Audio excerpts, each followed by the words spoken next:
ఇప్పుడు మీరు మంతెన సత్యనారాయణ గారి దగ్గర నుంచి ఇన్స్పిరేషన్ పొంది చేశారు. ఉమ్, మీరు ఇంతకుముందు చెప్పారు. అవును. మరి ఆయన లంకనం అనేది ఫాస్టింగ్ ఎట్లా చేయాలి? ఏం చేయాలి? ఆయన గత కొన్ని సంవత్సరాలు చెప్తున్నారు. కరోనా టైంలో కూడా ఆయన పెద్ద పెద్ద వీడియోలు చేశారు. చేశారు. ఆయన చాలా మంది అవగాహన కల్పించారు. అవును. ఇప్పుడు మీరు కొత్తగా చేసేదేముంది? అదే గదా! అదే కరెక్టే. కానీ మంతెన గారు కూడా అక్కడ ఒక చిన్న మిస్టేక్ చేశారు ఆ టైంలో.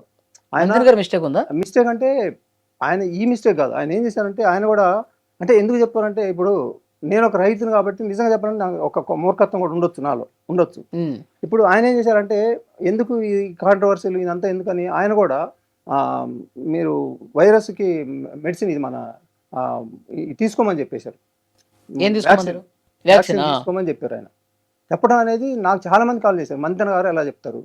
మీరు దాని మీద కాదు కదా ఆధారపడి మీరు చేసేది అని చెప్పి నన్ను చాలా మంది అడిగారు నన్ను. హ్మ్. నేను అనుకున్నా కాదు అట్లా కాదు కొన్ని మాట్లాడకూడదు, కొన్ని పోకూడదు. ఎందుకంటే ఆయన కొన్ని రెస్పాన్సిబిలిటీస్ ఉంటాయి. లేకపోతే అట్లాంటివి ఏమన్నా ఉండొచ్చు అని నేను ఇట్లా అనుకున్నాను నేను.